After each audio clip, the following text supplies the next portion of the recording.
Hey there, sleepyheads. Welcome back to the channel.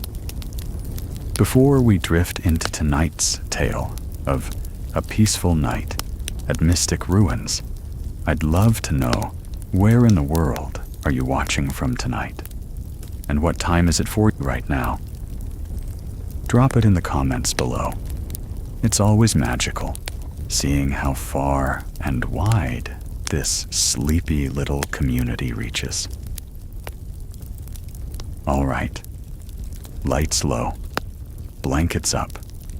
Let's begin. The night is deep over the mystic ruins. Darkness rests like a blanket over the trees, broken only by the silver glow of the moon. The forest breathes quietly, as though the earth itself has slowed its rhythm. Leaves sway lazily with the wind. Each branch leans forward and back, whispering against its neighbors in a language older than words. The jungle does not sleep entirely. It stirs in small, gentle ways. Cicadas hum in steady waves. Crickets answer them with chirps that echo from the underbrush. Tiny streams weave through the roots of ancient trees, their trickling water adding a soft, crystalline note to the nighttime symphony. If you stand still long enough, the jungle begins to speak to you. Not with voices, but with patterns. The rustle of leaves rises, then fades. The chirps of night creatures emerge, overlap, and quiet again. It is as though the entire forest is performing a lullaby, each sound perfectly placed in the silence between them. High above, the canopy hides most of the sky. Yet here and there, openings reveal the stars. They scatter across the heavens like chaos emeralds adrift in the night. The moon hangs low, its pale light catching on the edges of the leaves, turning them silver for an instant before the breeze shifts again. Deeper into the forest, stone pillars lie hidden among the vines. They are fragments of something ancient, something no one fully remembers anymore. Moss creeps over their sides, soft and thick, muffling their sharp edges. The jungle claims everything, yet it does so gently, wrapping the ruins in silence rather than erasing them. These stones, even broken, seem alive. When the wind brushes against them, their echoes deepen the voice of the forest, adding a weight to the whispers of the trees. A single owl calls in the distance. Its tone is long and slow, like a guardian reminding the forest that night is safe and all is calm. Its call stretches into the dark, answered faintly by another far away. The sound does not disturb the quiet. It completes it, filling the air like a note in a song meant to last forever. Near the forest floor, life moves with care. Small animals stir beneath the leaves. A rabbit shifts through the ferns, pausing to listen, then disappears deeper into the thicket. A family of frogs rests near a shallow pond, their soft croaks blending with the trickle of water. The jungle welcomes them all, wrapping them in the same blanket of sound and stillness. The mystic. Ruins are more than a jungle. They are a memory, held in every tree, every vine, every stone. At night, the memory breathes more clearly. When the world is quiet, the ruins seem to tell their stories, through wind, through water, through silence itself. The air carries a feeling of time stretched long and endless, like a song you cannot remember learning, but somehow know by heart. As the breeze flows, leaves ripple like a tide. They move not in chaos, but in rhythm. Each gust feels deliberate, as though some unseen hand is brushing gently across the treetops. The sound drifts through the night, neither loud nor sharp, but soft, layered, endless. It is a whisper in motion, an ancient lullaby whispered by the forest itself. Everywhere, the sense of rest grows stronger. The vines droop low, heavy with dew. Ferns curl inward, folding gently as if in sleep.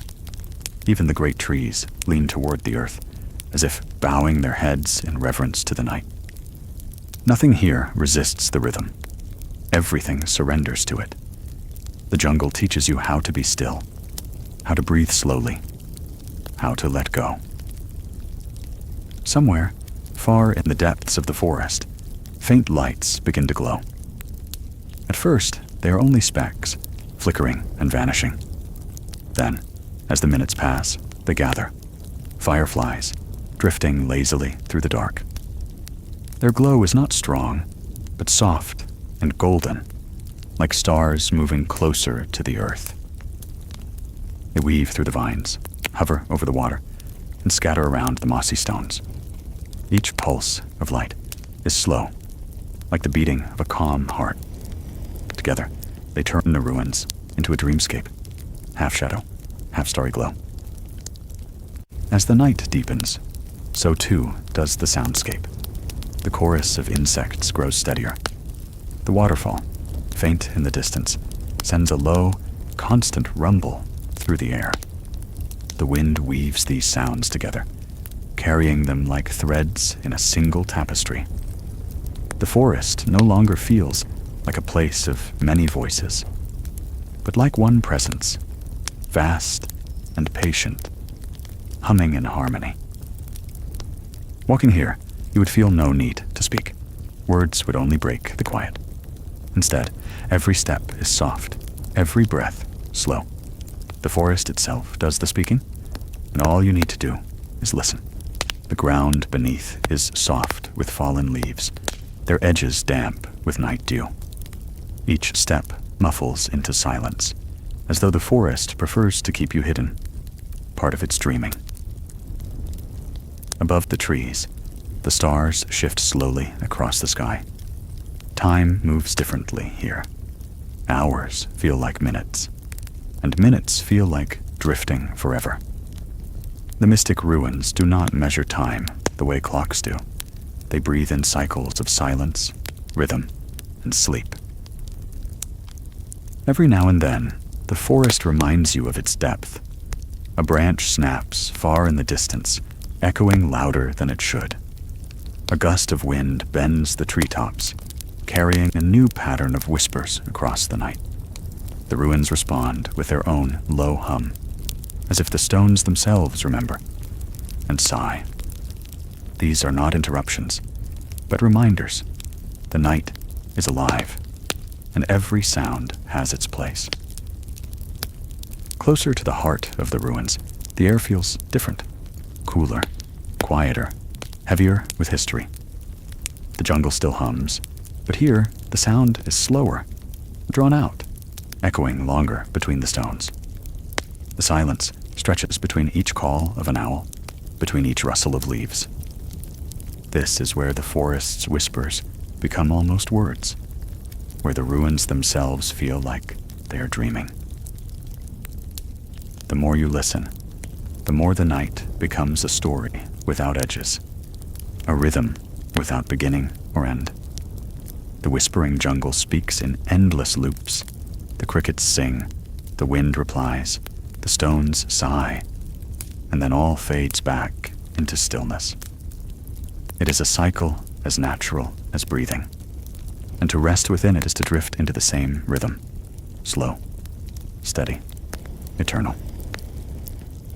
In this silence, time does not matter. The forest will whisper until the moon fades, and when the sun rises, it will still be here, waiting for night to return. The mystic ruins do not chase the day. They only hold the night, patiently, endlessly, softly. The night carries on, and the forest does not hurry. Every sound lingers, stretched across the air as though the world has slowed to its gentlest pace. If you close your eyes, you can hear the layers unravel. The faint ripple of water weaving through roots, the chorus of insects rising and falling like breath. and the steady whisper of leaves folding against one another. The jungle does not ask for attention. It invites it.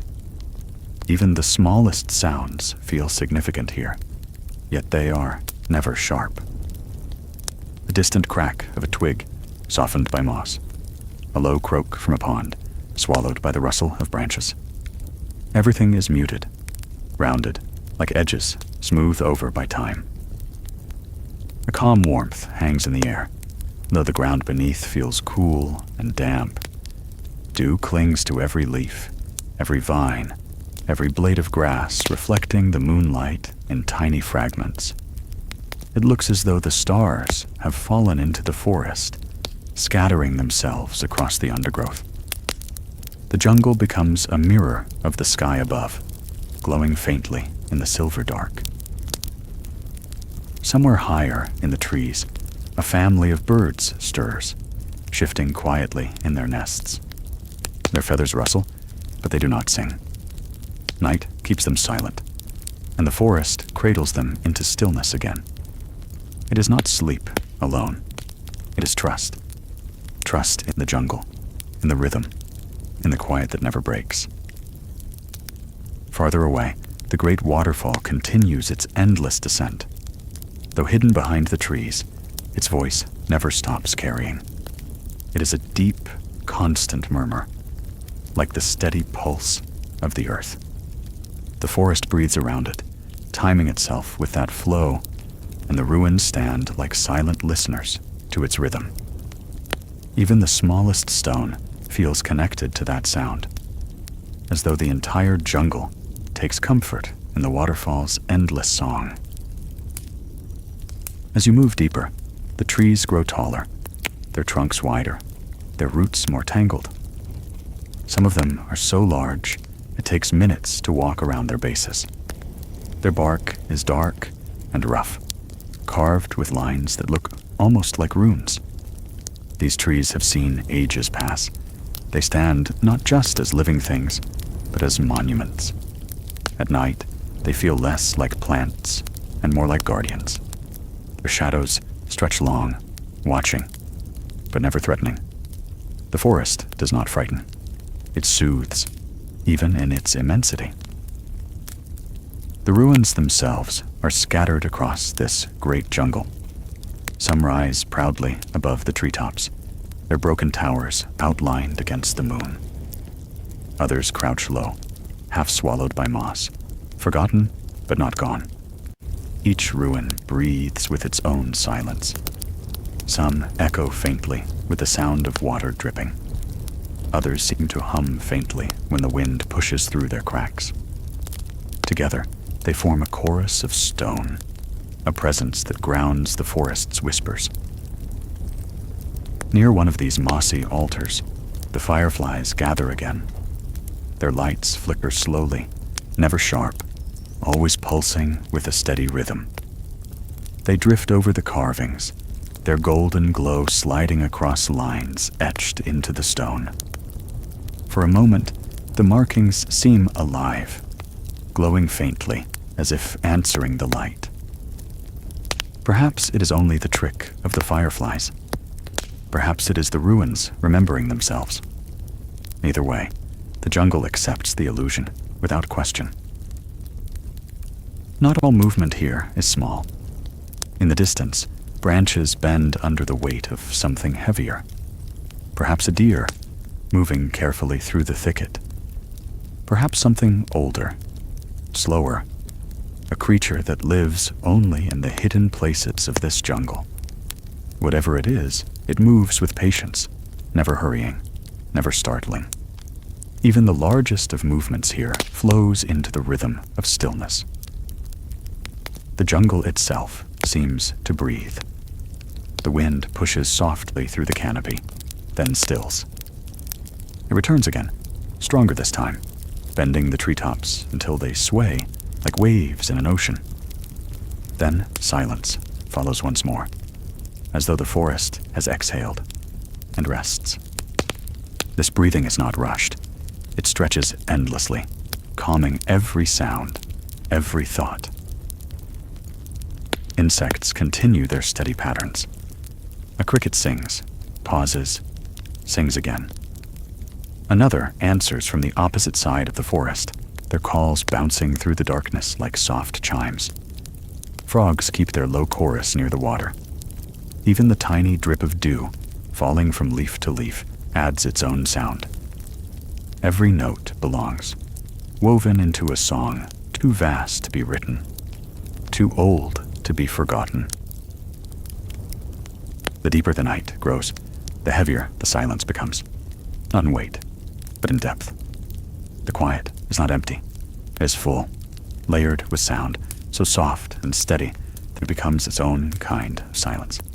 This is not a silence of absence, but of presence. It wraps around you like the vines around the ruins, slow and gentle and endless. Somewhere above, the stars drift across the small openings in the canopy. They do not hurry either. Time moves differently here. Hours stretch like minutes, and minutes dissolve into eternity. The ruins do not measure time in the same way the world beyond does. Here, the cycle of night is all that matters. The stars will move, the moon will fade, but the ruins will always return to this silence. The jungle invites you to let go. The whispers of the leaves, the hum of insects, the distant waterfall, they are all reminders. Reminders that you do not need to move quickly. Reminders that you do not need to think loudly. Reminders that stillness itself is enough. The ruins breathe this truth, and the forest carries it to you. As the night reaches its deepest point, the fireflies drift higher into the trees. Their glow softens, spreading into the canopy until it looks as though the stars have descended from the sky to rest among the branches. The moonlight shifts, painting the ruins in silver shadows. The waterfall continues its eternal voice, unchanged, unbroken. The forest breathes again, long and slow, whispering to itself. And still nothing hurries, nothing breaks. The jungle does not wake because it has never slept. It only rests in rhythm, eternal and quiet. Each sound becomes slower now. The crickets chirp with longer pauses. The frogs fall silent, one by one, until their chorus becomes sparse. The wind moves less often, but when it does, its breath is long and soft, sweeping through the leaves like a hand across silk. The ruins remain, watching, listening, remembering. The silence grows deeper, not empty, but richer, as though the forest is folding into its own dream. Every sound now feels like it belongs to that dream. The drip of water, the hush of leaves, the low rumble of the waterfall. The forest itself seems to sleep, yet never fully. It is a half-sleep, eternal, holding its breath while still breathing. This is the heart of the whispering jungle, a place where time dissolves, where every sound is a lullaby, where the ruins dream, and the forest carries that dream in whispers across the night. If you stay long enough, you begin to feel it yourself. The weightless drift, the slow rhythm, the endless breath. The forest teaches you how to be still. It shows you how to listen without seeking, how to rest without ending. The mystic ruins whisper to you, not in words, but in silence layered with sound. And within that silence, everything is calm. Everything is endless. Everything is peace. The sound arrives before the sight. At first, it is only a low hum, a vibration carried by the air. It blends with the whispers of the jungle, threading through the chorus of insects, the breath of the wind, the distant calls of birds. But as you step deeper into the mystic ruins, the hum grows into a voice, deep and constant, a rhythm that does not end. It is the waterfall. an endless veil of water pouring from the cliffs above, crashing into the pools below, scattering into mist that lingers in the night air. Even in the darkness, you can sense its presence. The ground grows damp beneath your feet. The air feels cooler, touched by droplets carried far from the falling water. The forest quiets slightly near this sound, as though giving it space, as though respecting its ancient song. When you finally see it, the moonlight reveals its form. White streams of water spill from the cliff, glowing faintly as they fall, breaking into silver fragments before merging again in the pool below. Mist rises slowly, catching the moonlight and drifting like pale smoke. Around it, moss glistens, slick and shining with dew. The waterfall does not pause, does not falter. It has sung this same song for centuries, perhaps longer than memory. Its voice is steady, powerful, but never harsh. Even at its loudest, it is soothing, a constant background that covers all other noise. It is not a voice that demands attention. It is a voice that teaches you how to let go. You stand at the edge of the pool. The surface ripples endlessly, disturbed by the fall, yet always returning to calm. Circles expand outward, overlapping one another, dissolving into the edges of the water. Fish move beneath, their shapes barely visible in the moonlight, darting through the shadows, never disturbed by the eternal rainfall above them. Around the edges of the pool, frogs gather on smooth stones. They sit still, eyes glinting faintly, adding their low croaks to the night's chorus. The sound does not compete with the waterfall. It joins it. A soft layer beneath the steady rush, a pulse within the endless voice. Mist drifts higher, brushing against the vines that hang from the cliffs. The vines sway lightly, dripping with water, as though the waterfall itself feeds them. Flowers bloom at their tips, pale, glowing faintly, as if lit from within. They open at night, leaning toward the mist, drinking it in like a lullaby meant only for them. Above, the cliff stretches high, dark and rough. The water pours from cracks that seem eternal, worn smooth from centuries of flow. Somewhere up there, hidden beyond the canopy, streams feed the fall, trickling endlessly toward the edge. You cannot see their beginning, but you can feel their presence. The waterfall is not just one sound, it is the merging of countless smaller voices gathered into one song. As you listen, you notice the rhythm. The fall is not chaos. It has a pattern, though it shifts too slowly to catch at once. A rush here, a heavier burst there, a pause that lasts only a breath before the endless curtain continues. It is like a drumbeat stretched across time, a rhythm so vast you can only feel it, never measure it. When the wind changes, the mist swirls toward you. Cool droplets touch your skin, soft as rain. They cling for a moment, then vanish, leaving only the faintest memory of water. Each breath carries the freshness of the fall, the smell of stone, of moss, of endless rivers. It is clean, timeless, grounding. The ruins nearby lean towards the water. Carved stones rise from the moss, tilted and broken, but still reaching, as if they were built to listen. Their surfaces glisten with droplets, their carvings blurred by centuries of spray. Yet their presence feels deliberate. Perhaps once, long ago, this waterfall was sacred. Perhaps it still is, though no one remains to tend it. The jungle has taken its place as guardian, and the ruins have become part of its memory. The echo spreads far beyond the fall itself. Step away, and still you hear it, rumbling faintly through the ground, vibrating through the trees. Even in the silence of the deeper forest, the waterfall remains, distant but steady, like the heartbeat of the ruins. It anchors the night, a sound that never ends, a rhythm that everything else bends toward. Above, owls glide silently near the cliffs. Their wings cut through the mist without a sound, their eyes glowing faintly as they vanish into the canopy.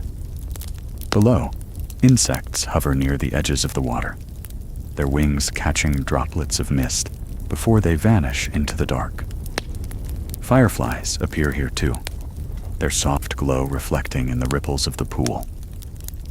Each flicker looks like a tiny star falling into the water, dissolving in its endless ripples. The longer you listen, the more the sound changes. At first, it is only noise, steady, unbroken, simple. But as you sink into it, the layers emerge. There is the crash of water striking the pool, heavy and strong.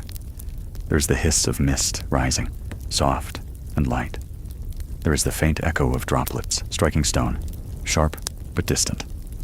Together they weave a soundscape vast and infinite, a song that never stops singing itself.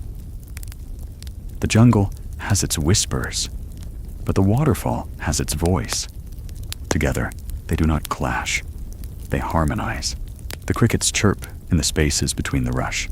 The frogs croak against the rhythm, steady and slow. The wind carries the mist, and in turn, carries the sound farther into the forest. It is a conversation without words, one that has lasted longer than memory. Here, the night feels endless. The waterfall does not fade, does not weaken. Its echo stretches into the stars above, as if even the sky listens. The ruins hold their silence. The jungle leans closer. Time itself slows, caught in the rhythm of falling water. You close your eyes, and the sound deepens. The world narrows to that single voice. Water on stone, water into water, water into air. It fills the silence, but gently. It is not a flood of sound, but a blanket woven from drops, endless and soft, covering everything in calm. The waterfall is eternal, and as long as you listen, you are part of its eternity. The night grows deeper, but the waterfall does not change. Its voice remains constant, as if untouched by time. The stars shift, the moon drifts across the sky, yet the fall continues without pause. It has no beginning and no end, only flow, only rhythm, only eternity. Around the pool, the jungle grows stiller. The insects soften their calls, leaving more space for the water's voice. Even the wind slows, carrying only the faintest movements of leaves. The forest yields to the waterfall, letting it take the night. Mist spreads across the ground like a low cloud.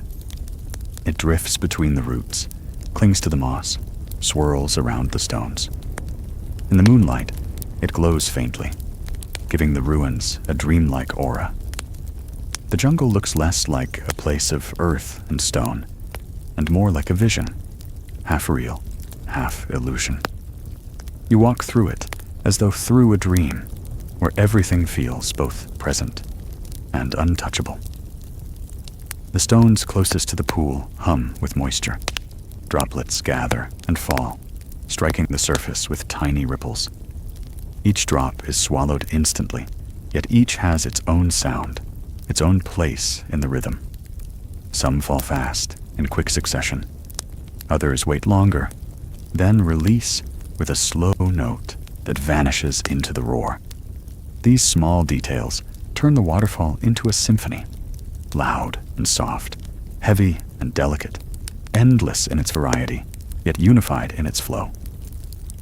Listen closely, and you can hear the echoes. The water strikes stone, rebounds, and carries sound deeper into the cliffs. It resonates in hollow spaces you cannot see, amplifying, stretching, deepening. These echoes return softened, blurred by distance, as though the waterfall is answering itself, carrying on a dialogue that has lasted since the beginning. The air here tastes different. Each breath is cool and damp, tinged with the purity of water that has traveled far to reach this edge. It carries with it the scent of stone, worn smooth, of moss kept alive by the mist, of earth fed endlessly by the stream. Breathing here feels like drinking. Like every breath quenches a thirst you did not know you carried. Small ripples move outward from the fall, pushing toward the edges of the pool. At first, they seem random, but the longer you watch, the more they reveal their order. They layer and overlap, yet always return to calm. It is like watching thought itself dissolve, chaos forming, stretching, then vanishing into stillness. The pool accepts everything, and in return, gives only quiet reflection. Somewhere beyond the cliff, a bird stirs. Its call is low, hesitant, almost questioning. The sound is swallowed instantly by the waterfall, but the rhythm accepts it, carries it, makes it part of the song. Every voice here is absorbed.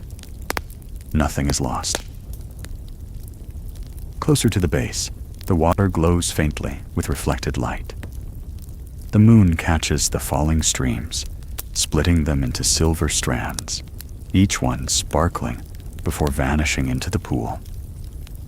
For a moment, it feels as though the waterfall is raining stars. Each drop shines, falls, and disappears into the dark. The ruins nearby stand silent, their carvings blurred but not erased. Some show spirals, others shapes like waves, others patterns that no longer mean anything. Perhaps once they told a story, perhaps once they held a purpose. Now they are only stone and moss. Yet standing by the waterfall, you feel their meaning has not vanished. It has only changed. Their story is no longer in their carvings. It is in their silence, their stillness, their surrender to time. A frog leaps into the pool, breaking the surface with a soft splash. The ripples widen, merge with the flow, and disappear. Nothing resists. The frog swims to a stone, rests, and begins its low croak again. The waterfall accepts this too, carrying the sound with ease. Above, the sky begins to shift. The stars grow fainter as the moon drifts toward the horizon. But still the waterfall sings. Its voice does not dim with the night. It carries into dawn without effort, as though time itself bends around it. The forest answers in subtle ways. The insects return in slow waves, chirping more softly, almost in rhythm with the fall. The wind picks up again, carrying mist through the canopy, where droplets gather and drop with quiet notes. An owl gives its final call before silence. The jungle cycles endlessly. It always finds its way back to this sound, this anchor. You walk closer, where the spray grows heavier. Droplets touch your skin, cool and soft. The sound grows fuller, filling every corner of silence, until you can no longer tell where one sound begins and another ends. The waterfall becomes everything: the ground, the air, the breath in your chest. For a moment you are not outside it, but within it. You are part of its rhythm, part of its eternity. And then, slowly, you step back. The sound fades slightly, though never far. It lingers always, even when distant. The waterfall does not end when you leave. It continues, eternal, carrying the night for those who remain. The mystic ruins return to whispers. The jungle sighs softly, as though the forest itself is relieved to take the silence back. The insects hum, the leaves rustle, the frogs croak again. Yet still, beneath it all, the waterfall remains. Its echo stretches across the ruins, across the trees, across the night itself. No matter where you go, you carry its sound with you. It clings to your mind like mist, filling the silence between thoughts, soothing every edge. It is not a memory. It is a presence, a constant that follows, reminding you that the world is larger, slower, more patient than you imagine. The echo of Waterfalls is not a story, not an event, not a single moment. It is a truth that the world flows endlessly, with or without you. That peace is not silence, but rhythm. That eternity is not distance, but repetition. The mystic ruins keep this truth alive. The jungle whispers it, the stones remember it, and the waterfall sings it endlessly into the night. As dawn draws closer, the sky pales, but the waterfall does not notice. It continues. Its echo joins the day as easily as it joined the night. For the ruins, time is not measured in hours. It is measured in flow, and the flow never ends. And so, the waterfall keeps singing. Its voice, deep and constant. Its rhythm, endless and eternal.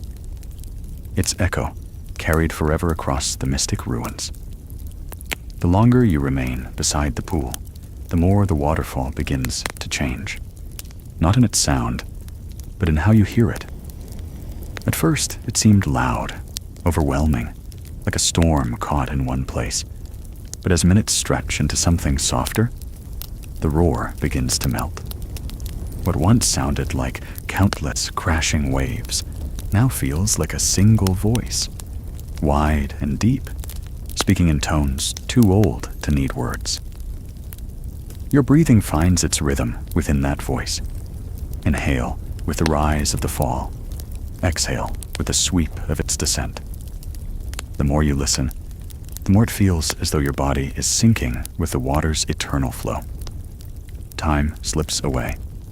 Not hours, not minutes, just flow. The mist becomes thicker now, blurring the edges of the ruins. The trees at the jungle's edge appear as faint shadows through the drifting veil, like watchful figures who never approach. Their presence is quiet, patient, content to linger unseen. Within this haze, you feel both alone and connected to something larger than yourself. You notice how the rocks near the base glisten, coated with a constant sheen of water. They shine like polished jewels, reflecting the faintest moonlight, as though the waterfall has been slowly carving them into mirrors over countless years. Some stones appear worn smooth, others jagged, but all are marked by time. None escape the shaping hand of the fall. Tiny streams trickle away from the pool, slipping into cracks, feeding the jungle beyond. Each one is a fragment of the waterfall, carrying its rhythm deeper into the forest. You imagine these streams winding through roots and under stones, keeping the ruins alive long after footsteps and voices have vanished. Above, the sky begins to glow faintly, not with dawn, but with the softest haze of moonlight scattered by mist.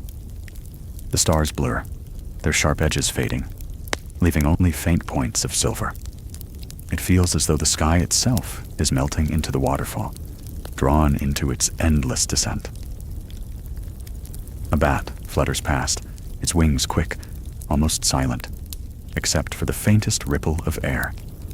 It vanishes into the trees as quickly as it appeared. Moments later, the water fills the silence again, as if nothing had changed. That is the way of the falls, accepting every sound, but never breaking its own. There is peace in this constancy. The knowledge that no matter what rises or fades in the world, the waterfall remains. Empires could fall, jungles could wither, even stars could vanish, but still the water would find its way, flowing, always flowing into the pool. The mystic. Ruins breathe in time with it. The jungle hums softly. The moss glows faintly with dew. The air carries the coolness of 1,000 droplets. Every corner of the ruins is shaped by this sound, this rhythm, this endless cycle of water meeting earth. As you close your eyes, the sound deepens further. You hear not just the water, but the silence within it, the spaces between droplets, the hidden echoes in the cliffs, the deep, vibrating note of the pool beneath the roar. The waterfall is no longer just water. It is heartbeat. It is lullaby. It is the echo of time itself. And in that echo, you let go. Chapter 3. The Ancient Stone's Dream. The path from the waterfall winds upward, where the mist grows thinner, and the air carries a different weight. It is quieter here, less water, more silence, broken only by the faint calls of distant creatures in the canopy. The jungle still surrounds you, but the trees give way now and then, revealing shapes that are not made of wood or leaf, but of stone. At first, they are fragments, half-buried blocks covered in moss, or carved slabs leaning crooked against roots. But as you walk deeper into the ruins, the stones gather. They rise into walls, staircases, arches with no ceiling. Their patterns, though weathered, are unmistakable. Spirals carved into pillars, symbols etched into corners, faint grooves running like rivers across the stone faces. These ruins were once something more than scattered pieces. They were once a place of gathering, a place of presence. You feel it as you step closer, a pressure beneath the air. The jungle has claimed much of it, vines curling across every surface, moss softening every edge. And yet, even as the forest grows, the stones hold their ground. They are not gone. They are dreaming. The dream is slow, heavy, and patient. The stones do not think in hours or even years. Their rhythm is closer to centuries, closer to the shifting of Earth itself. When you step into their presence, you feel this rhythm pulling at you, urging you to slow, to quiet, to match their pace. A large plaza opens before you. The ground is uneven, with slabs displaced and tilted, some lost entirely beneath roots and soil. In the center lies a circle of stone, cracked, but still holding its shape. The carvings within it spiral outward, faint, but visible beneath moss and shadow. They twist like flowing water, like air, like time itself caught in motion. You sit by this circle, and for a while, nothing moves. The forest hushes, the wind drops, even the insects pause. All that remains is the quiet pulse of the ruins. At first, it is hard to hear, but slowly it reveals itself, not as sound, but as presence. A low hum, steady and ancient, not in the air, but in the stone itself. It feels as though the stones are remembering. The ruins dream of a time when voices filled these halls, when torches burned along the walls and the carvings glowed in their light, when feet walked in rhythm and chants rose to match the stars. The plaza remembers gatherings, ceremonies, perhaps even laughter. These memories do not come as pictures, but as impressions, shadows moving at the edge of thought, too faint to see, too strong to ignore. The jungle does not erase these dreams. It only softens them.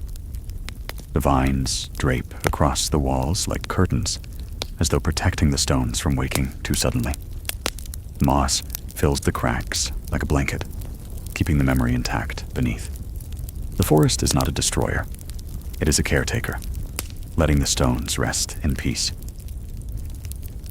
As you lean closer, you notice patterns in the carvings. Some resemble waves, others the rays of a sun, others the curves of a spiral so deep it seems to draw the eye inward. Perhaps they once told stories, or marked the flow of time, or traced the path of stars across the night. Their meaning may be lost, but their rhythm remains. Each line curves toward the next, pulling you further into their dream. A soft breeze stirs. It carries with it the faint scent of earth warmed by age, of stone touched by countless seasons.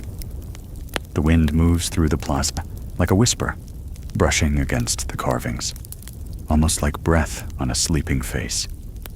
You imagine the ruins breathing in turn, inhaling slowly, exhaling over centuries, each breath too long for human eyes to see.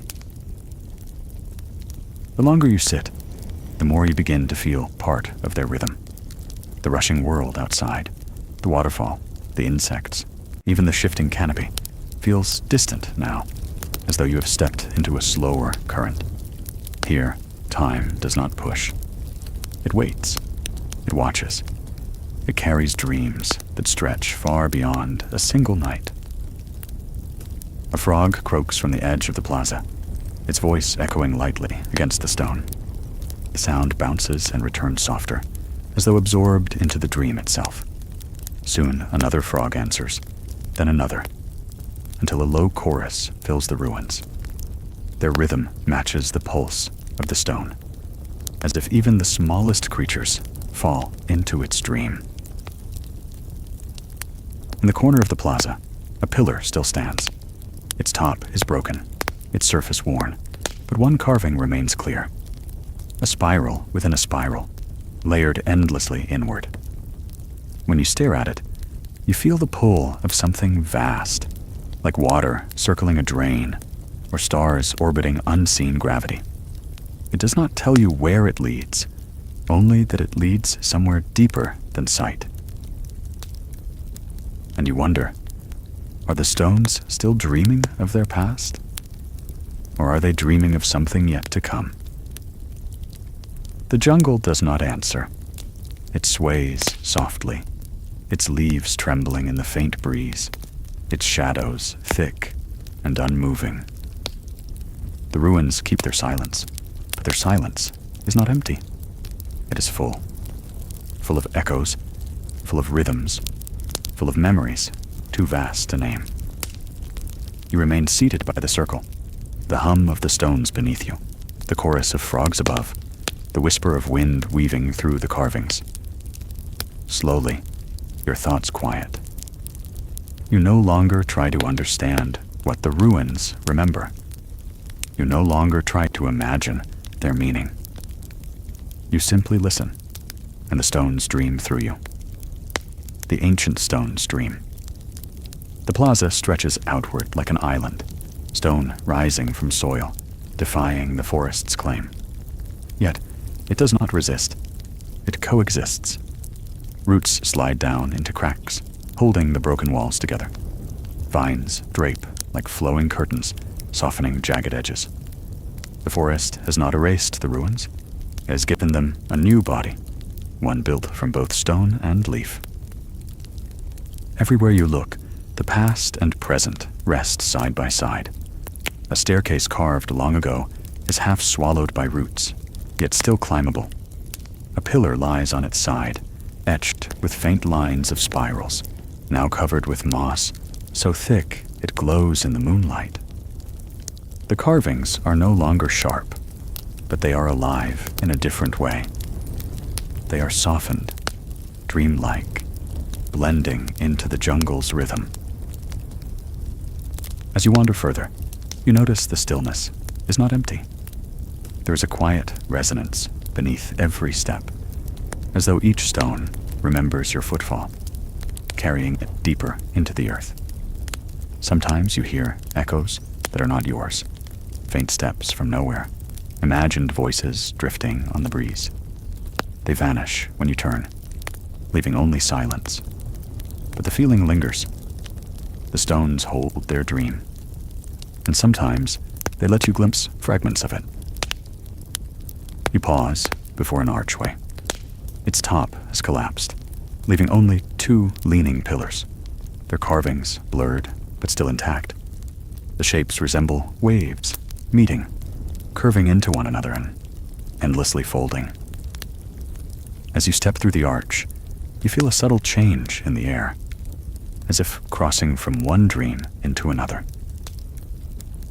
Inside, the jungle grows denser again, roots gripping tighter around walls, branches stretching overhead to weave a canopy that hides most of the stars. Yet in the dim light, you find another circle of stones, smaller, more intimate. They rise like seats around a center that once might have held fire, or water, or something else entirely. The stones lean toward one another, as though listening. You sit within this circle, and the silence deepens. The frogs are distant now, their chorus muffled. The waterfall's voice is gone. All that remains is the breath of wind and the low hum of stone. It is a silence thick with presence, like the pause before a word is spoken. Closing your eyes, you feel the weight of the ruins more clearly. Not as heaviness, but as depth. A dream stretching far beneath you, layers upon layers of memory folded into the earth. You imagine the builders shaping these stones, their hands tracing the spirals, their feet pressing the earth into paths. You imagine their voices rising together, filling the air with sound that echoed for days. Now those voices are gone, but the echo remains, not in air, but in stone. A faint sound interrupts your thoughts, not loud, not sharp, just the quiet patter of something falling. You open your eyes to see droplets slipping from leaves above, striking the center of the circle. Each drop lands with a soft tap, rippling against the stone, vanishing instantly. The pattern feels deliberate, as though the forest itself is joining the dream, marking time in its own way. Your gaze drifts to the carvings again. They are worn and fragmented, but together they form something greater than their pieces. A map, perhaps. A story. A song written in lines instead of notes. You cannot read it, not with eyes alone, but you can feel its rhythm. Each curve leads to another. Each spiral folds into the next. It is not a message meant to be understood quickly. It is one meant to be lived, slowly, across ages. The ruins are not abandoned. They are alive in their dream. Every stone, every carving, every root that embraces them is part of the same rhythm. They do not mourn what was lost. They hold it quietly, letting it drift like breath, like wind, like mist. And as you sit among them, you become part of that rhythm too. Time loosens its grip. Minutes blur into hours, though you do not notice. The night does not press forward here. It drifts. The stars above seem frozen, the moon caught in place, the air suspended. Only the ruins continue, breathing their ancient dream around you. A faint shiver passes through the ground, not from quakes or storms, but from the simple settling of the earth. It feels like the stones themselves, shifting in sleep, adjusting their dream. The hum grows deeper for a moment, then softens again. Steady, eternal. The ruins dream on, and you, listening, drift with them. The circle of stones grows warmer with your presence, as though your quiet watching has stirred something deep within them. They do not wake fully. No, that is not their way. But in their dream, they shift, offering glimpses that feel older than the jungle itself. You imagine the builders, not as individuals with names and faces, but as rhythms in a larger song. Hands pressed against these same carvings, feet echoing across these same stones, voices rising in chants that seemed to call to the sky itself. Perhaps they believed the spirals kept the stars turning, or that the carved lines guided rivers.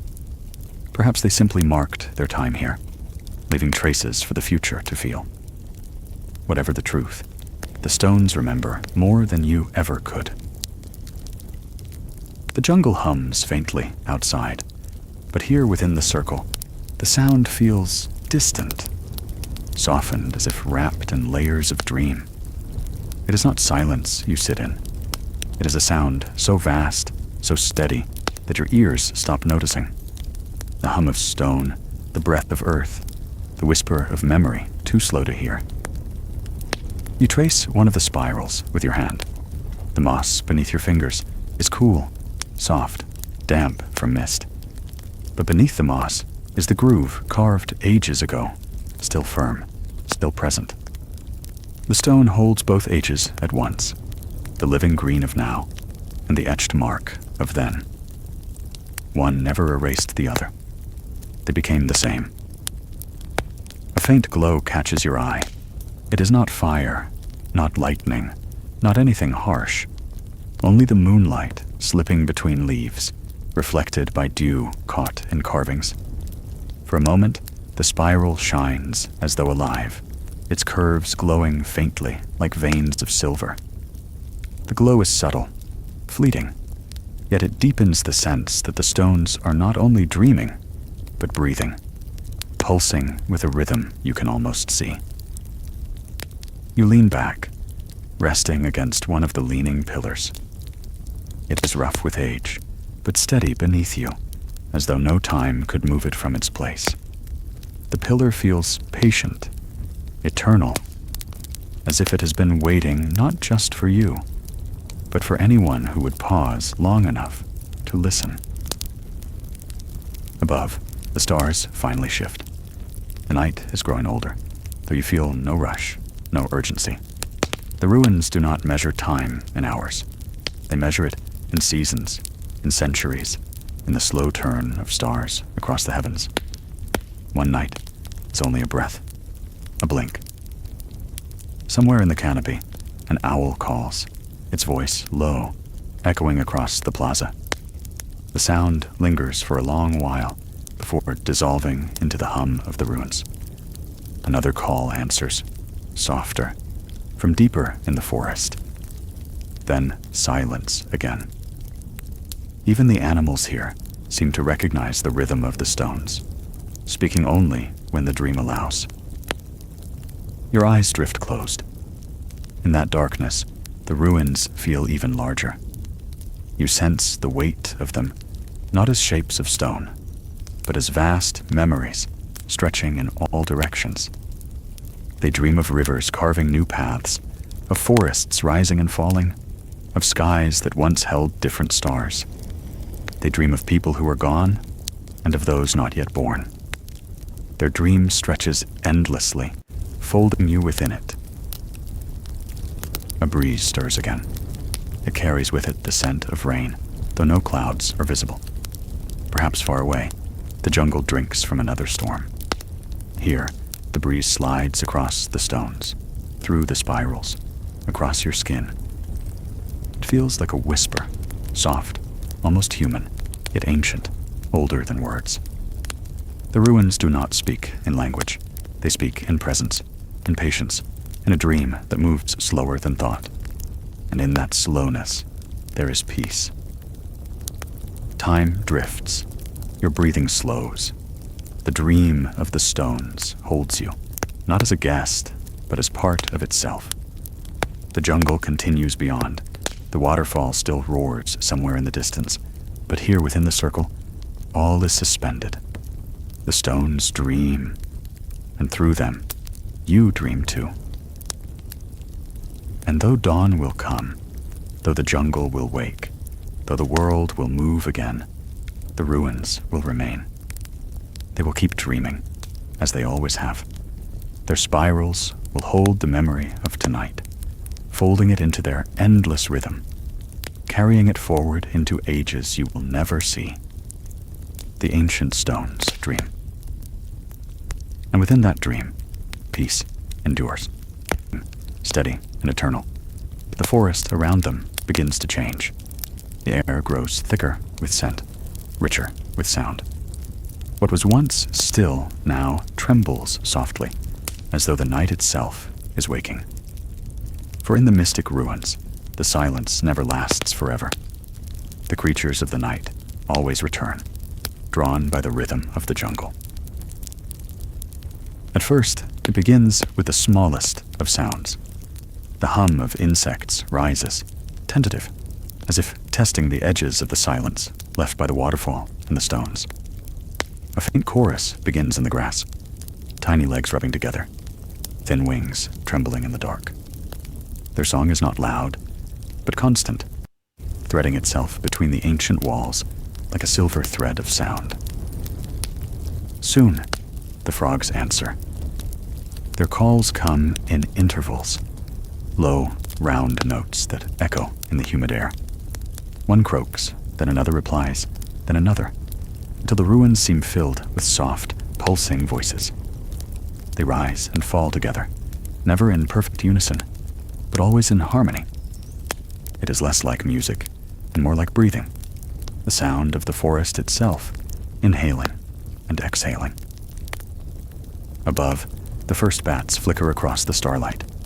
Their wings cut quick, silent arcs, moving in patterns too fast to follow. They circle the trees, diving and rising again, feeding on the insects drawn to the night. Each time they pass, you hear the faint ripple of air, a brush like a whisper, just beyond reach. Their presence is fleeting, yet constant, as though they are shadows alive, weaving through the forest's pulse.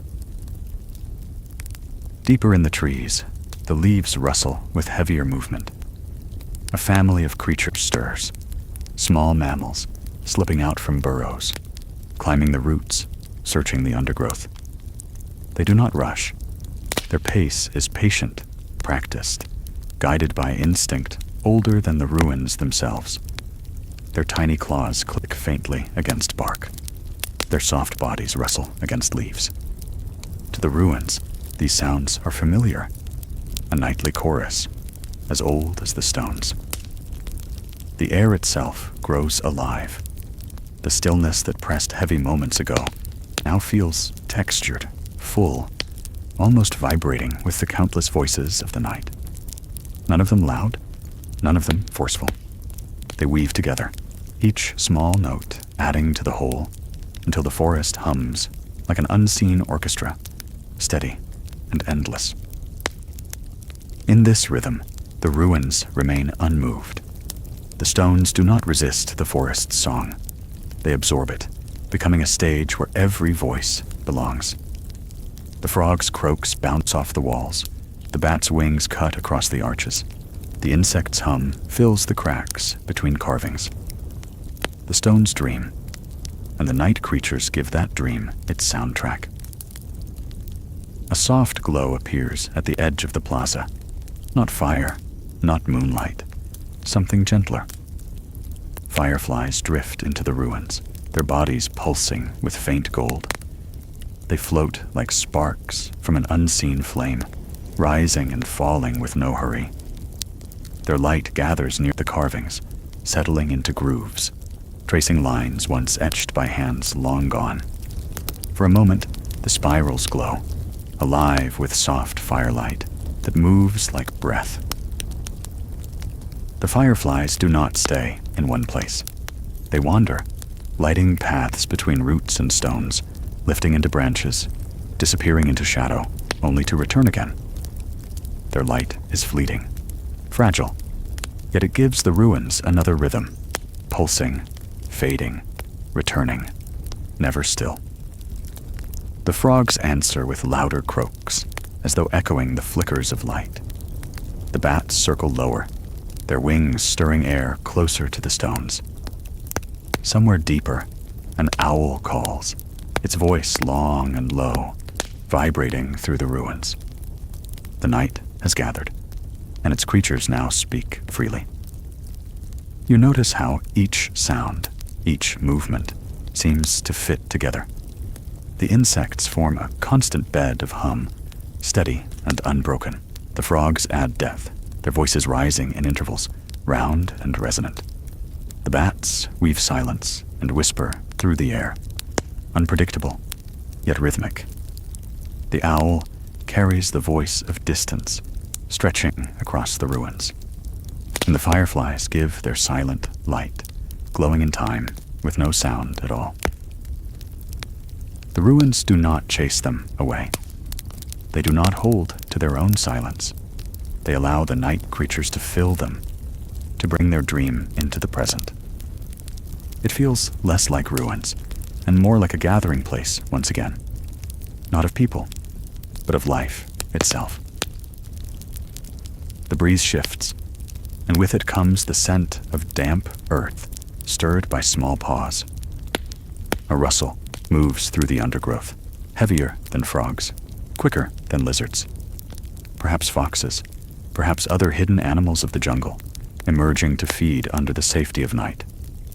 Their shapes stay unseen, their voices unheard, but their presence is felt, the way the grass parts, the way the silence bends around their path.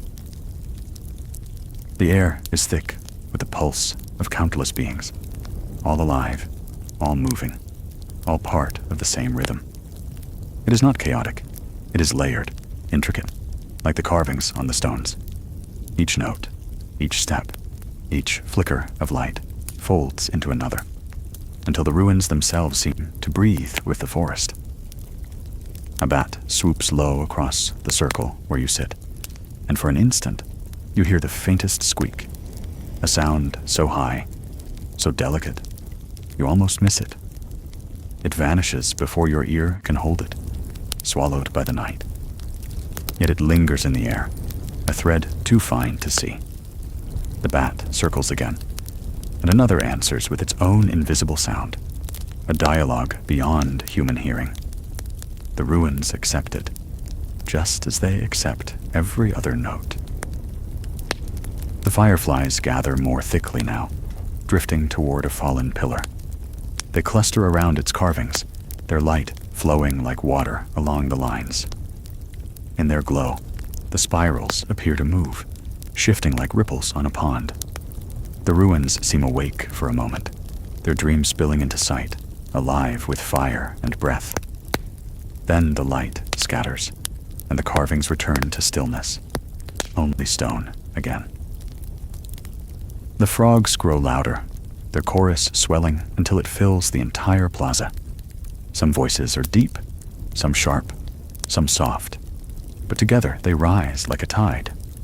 The bats flicker faster, darting between trees, their wings stirring the mist above. The owl calls once more, longer, deeper, and the ruins echo its voice, carrying it far. The night creatures are awake now, fully, and their stirrings weave the dream tighter. And within their rhythm, you feel a peace unlike silence, a peace alive with sound, alive with presence, alive with the truth that night is never empty. It is full of wings and voices, breaths and lights, movements and dreams, full of life, hidden yet near, gentle yet eternal. The night creatures stir, and the mystic ruins stir with them. The chorus of frogs softens for a moment, as if pausing to listen. In that quiet pause, the insect hum swells to fill the gap, and the firefly's lights become more noticeable, pulsing gently in the darkness. The rhythm of the forest is never fixed. It ebbs and flows like the tide. Each voice takes its turn, stepping back, stepping forward, like 1,000 musicians who have no conductor, yet know exactly when to play. From the shadows, a slow, steady sound joins the night. It is the distant beat of wings, larger than bats, heavier than owls. The sound drifts in before the creature itself appears.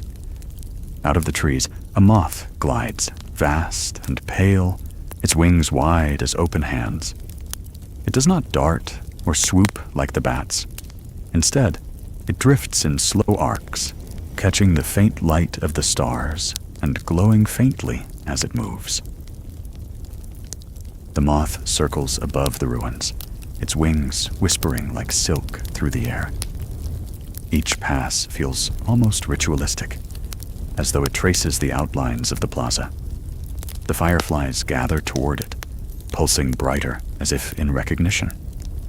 They follow its path for a while, weaving golden trails around its pale body, until the moth drifts higher and vanishes into shadow again.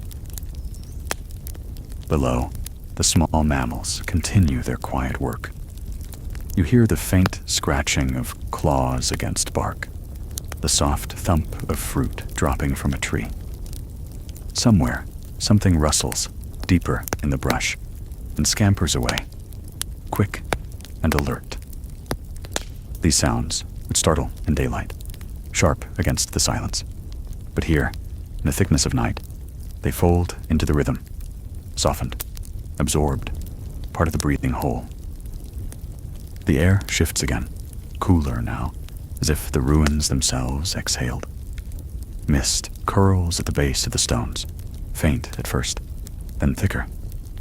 It rolls across the ground, filling the cracks and hollows, covering roots in a silver veil.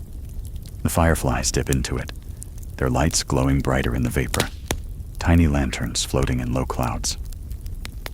From the mist, a new voice joins, a distant howl, long, low, not near, but not far either. It rises over the ruins, then fades, leaving only the insect hum and frog chorus behind. The howl does not return, but its presence lingers. It feels less like a predator's call and more like a reminder that the night belongs to more than what is seen. The frogs grow quiet again, their chorus thinning into scattered notes. The bats vanish higher into the trees.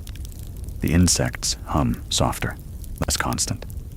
The forest breathes in, holding its sound.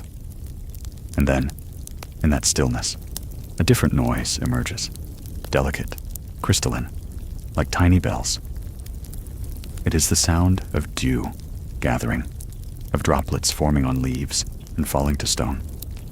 The mist condenses on the ancient carvings, running in thin streams that drip into the earth. Each drop lands with a faint note, steady, scattered, but together forming another rhythm. The ruins hold even this, weaving the water's fall into the night song. The fireflies scatter towards the sound, their lights clustering where the water gathers. They glow against wet stone, against moss darkened by dew, against roots slick with silver. Their glow is steady, gentle, guiding your eye where the sound of water pulls your ear. Somewhere deeper in the trees, the owl calls again, shorter this time, softer, as though half asleep itself. The bats do not return. The frogs murmur, but do not swell. The night has shifted into its gentlest hour, when all creatures slow. The forest seems to cradle its sounds now, as if rocking them into slumber. The ruins join in this lull. Their carvings, glowing faintly with mist, seem to sink deeper into stillness. The fireflies drift apart, their lights fading back into shadow. The dew continues its crystalline rhythm, marking time that no clock can measure. The night creatures settle into silence, not absent, but resting within the forest's breath. The dream of the ruins changes with them. It softens, slows, deepens.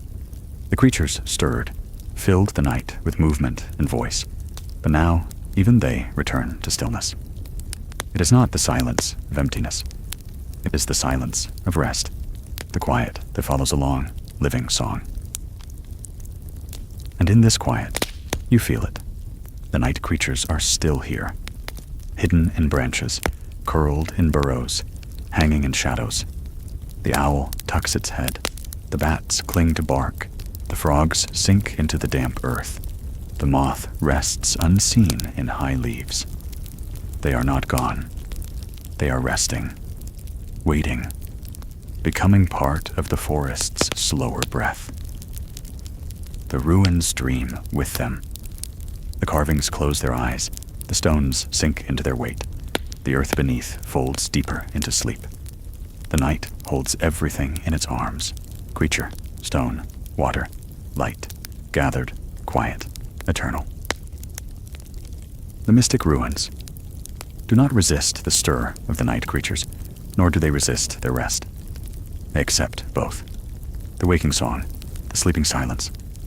And within this acceptance, there is peace. The night creatures stirred, and now they sleep, and the ruins sleep with them. The silence of the ruins is not empty. It is full of presence, quiet, but alive. You can almost feel the small hearts beating in burrows, the wings folded tight against bark, the tiny breaths of frogs resting by the water's edge. The creatures that filled the night with sound are still here, only hushed, as if the forest itself has sung its song, and now closes its eyes. The mist thickens, rising higher, wrapping around the base of the stones like a blanket.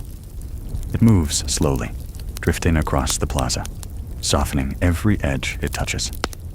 Roots blur, carvings blur, even the fireflies glow, becomes diffused, glowing like lanterns seen through frosted glass.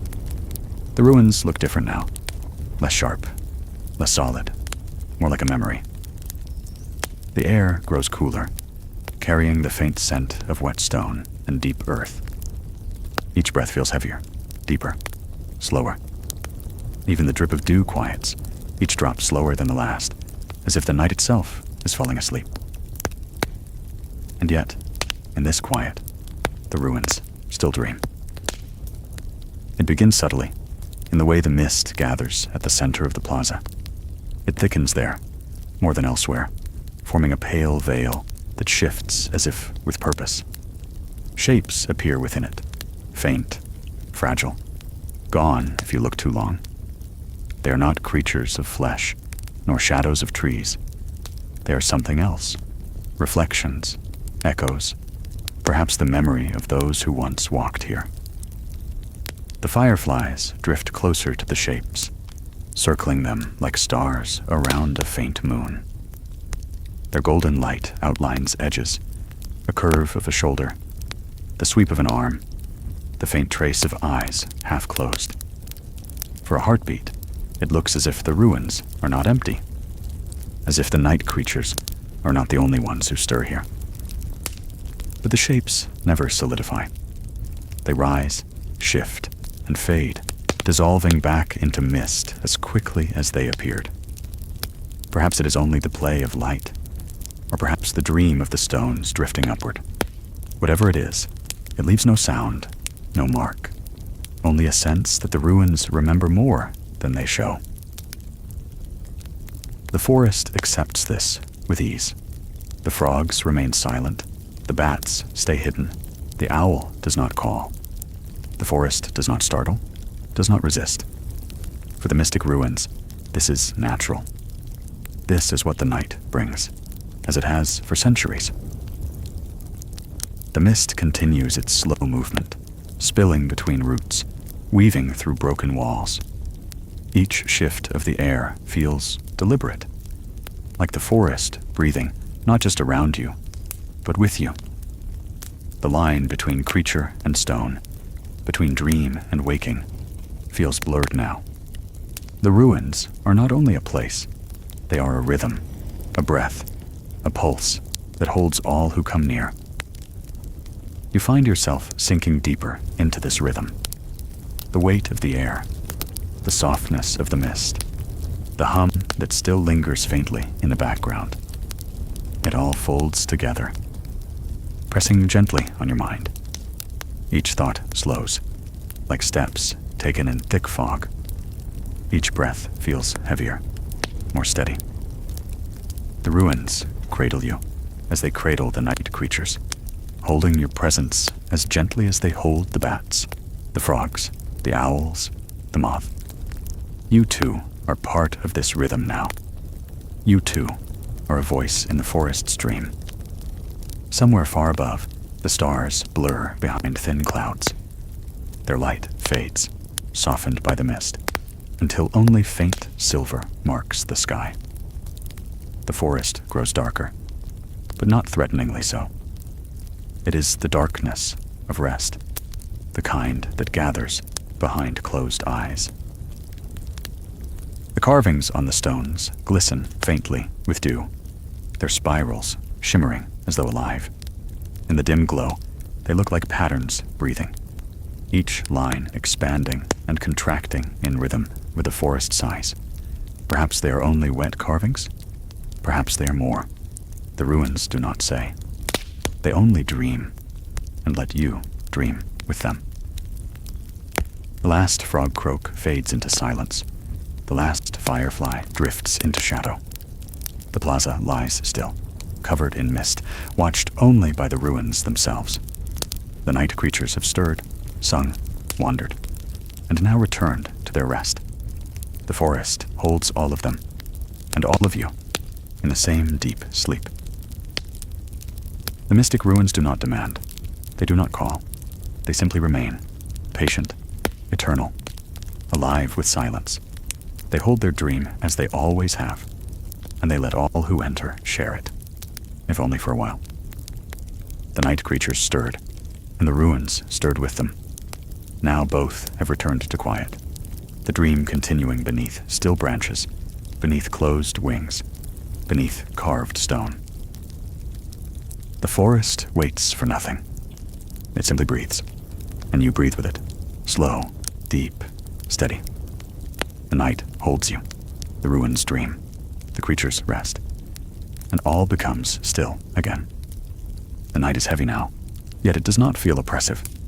Instead, it feels sacred, as if the forest itself has gathered all its voices into silence, waiting. The ruins sit in the heart of this stillness, their stones glistening faintly with dew, their carvings softened by mist. All around, the night creatures have settled, their song fading into memory. Yet the forest does not feel empty. It feels full, brimming with something unseen, something that lingers beneath every root and branch. This is the hour when the forest reveals its spirit. It begins subtly, like a whisper moving through the mist. The trees shift, though no wind passes. Their branches sway, leaves tremble, as though responding to a voice too deep to hear. The earth seems to hum faintly, not with sound, but with vibration, a low resonance that presses against your skin. It is not alarming. It is steady, comforting, like the heartbeat of something vast and ancient. The air thickens with scent, moss, wet bark, the sweetness of night blossoms that only open in darkness. The fragrance drifts slow, deliberate, as though placed here by unseen hands. Each breath fills not just your lungs, but your mind, clearing thought and softening it into calm. A faint glow gathers along the roots of the largest trees. At first, it looks like the work of fireflies, but no wings move, no flickers pulse. Instead, the roots themselves shine with a soft green light, as if life has seeped outward, refusing to stay hidden beneath the soil. The glow spreads, winding through the undergrowth like rivers of light, curling around stones, spiraling up trunks. The ruins do not resist this glow. The carvings catch it, reflect it, becoming brighter, their spirals alive again. The light does not blind. It soothes. It feels warm, protective, like a cloak wrapped over the shoulders of the forest. Then comes the sound. It is not insect hum, not owl call, not the drip of dew. It is deeper, older, a resonance that vibrates through stone and bone alike. It is a tone, long and unbroken, as if the forest has begun to sing from within its roots. You cannot tell if it is real sound or something only felt, but it spreads everywhere, through the mist, through the ruins, through you. And with that sound, the forest begins to change. The mist swirls, lifting higher, curling around branches and ruins until the plaza feels enclosed, wrapped in silver walls.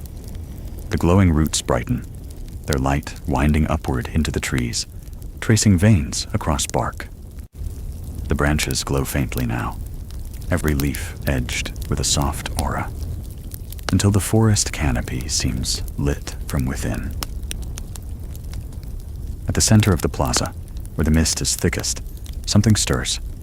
Shapes gather, not like the fleeting figures of the night before, but stronger, more deliberate. They rise slowly, as though stepping from the earth itself. At first, they look like shadows, tall and indistinct, but the glow of the roots gives them form. They are not human, not animal, but something between. Their bodies are woven of mist and light, shaped like tall figures with limbs that taper into tendrils, faces that shift like water. Their eyes are not eyes at all, but pools of green fire, soft yet endless. They do not speak with mouths. They do not move with feet. They simply exist, rising from the forest's dream into the open night. The fireflies return, circling them, their golden light mingling with the green glow. The forest hum deepens, resonating in rhythm with their presence. The ruins glow brighter, the carvings shining like stars etched into stone. Every part of the forest acknowledges them, accepts them, as if they are not intruders, but guardians. These are the spirits of the forest. They do not rush, they do not startle, they drift like breath, swaying gently, moving as though the mist itself carries them. Their presence is not frightening. It is serene, grounding, as if the forest itself has given shape to its soul so that it may be seen. One spirit bends low, its tendrils touching the surface of a fallen stone. Where it makes contact, the carvings glow brighter, tracing patterns unseen before. Another spirit lifts an arm toward the canopy, and the branches above ripple with brighter light, as though touched by starlight. They do not create, they reveal. They draw out what is already here, what the ruins and the trees and the earth have always carried. The forest hum shifts into layers now, as though every tree, every root, every stone vibrates at once. The tone is not harsh, not loud. It is vast. It surrounds you, fills you, and yet leaves space for silence within. It is not music, not words, but something more direct, the voice of the forest itself. The spirits sway in unison, their movements flowing like water, like branches in a breeze. They do not acknowledge you directly, yet you feel included in their rhythm, as though your breath has joined their song. You realize, in this moment, that you are not separate from the forest. You are part of its spirit, just as much as the bats, the frogs, the roots, the stones. The spirits do not stand apart from you. They mirror what is already within. The glow rises higher, painting the mist in green and gold, illuminating the ruins in shifting light. The forest seems alive in every corner, every detail. And yet, there is no urgency. The pace remains slow, soothing, deliberate. It is not a vision meant to dazzle. It is a dream meant to cradle. The spirits drift among the stones, touching them with light, drawing from them whispers too soft to hear. Their glow reflects in the mist, rippling outward like waves across water. The forest hum shifts again, lower now, deeper, a resonance that pulls your body downward, as if urging you to sink into the earth, to rest as deeply as the roots themselves. The ruins breathe with the spirits, the forest breathes with the spirits, and soon you find yourself breathing with them too. Slow, deep, steady. Every inhale carrying light, every exhale releasing shadow. The spirit of the forest has no single form, no single voice. It is everything: the roots, the leaves, the mist, the ruins, the creatures, the silence. And now, in this hour, it reveals itself fully. Not to demand, not to frighten, but to remind that all life, seen or unseen, moves to the same rhythm. And as you sit within that rhythm, you feel the weight of the forest ease into you, grounding, soothing, endless. The spirits drift like waves through the plaza, their glow tracing every crack in the stones, every curve of the carvings. They do not hurry, and they do not seem bound by time. Their presence feels as old as the roots beneath the earth, and as gentle as the mist that drapes the branches. When they pass, the air cools slightly, carrying the scent of moss and wet leaves. The glow they leave behind lingers for a moment on stone and bark before fading again, as if reminding you that the forest is never empty. Even when unseen, its spirit is always near. One of the taller spirits pauses by a pillar split in half, a stone long ago claimed by roots. It hovers close, its tendrils brushing across the moss, and suddenly the cracks glow brighter, lines of soft green light flowing through them like veins. For a few breaths, the pillar looks whole again, not restored in form, but alive in memory. You can almost see how it once stood tall, part of something greater. The spirit's glow fades slowly, and the pillar returns to its broken state. But the impression lingers. The forest does not mourn the ruin. It remembers it. Another spirit drifts toward the great tree at the edge of the plaza. Its body stretches, becoming taller, as if reaching to meet the canopy. The glow from its form blends with the tree's own faint luminescence, until you cannot tell where the spirit ends and the tree begins. For a moment, it feels as if the tree itself has opened its eyes, its branches shimmering like arms raised in quiet greeting.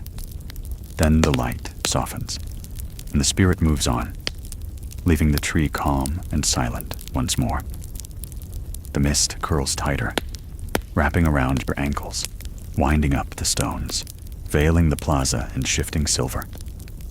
Within this fog, the spirits seem even less solid, their forms bending and flowing, more dream than flesh.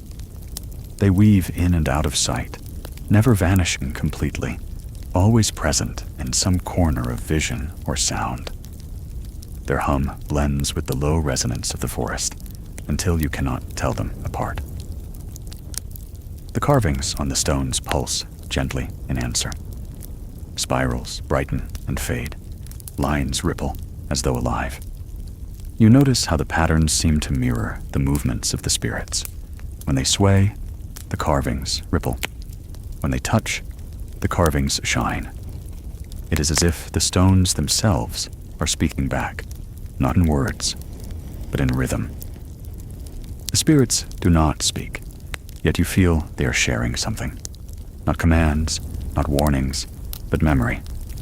Each movement across stone, each glow on bark, each resonance in the air seems to reveal fragments of a story not bound in years or names, but in cycles, growth, decay, silence, song. The forest spirit is not a single being. It is a rhythm carried through everything that lives here. A cluster of smaller spirits gathers near the fountain at the plaza's edge, where water trickles faintly from broken stone. Their glow brightens the surface, and for a moment, the water reflects more than the ruins.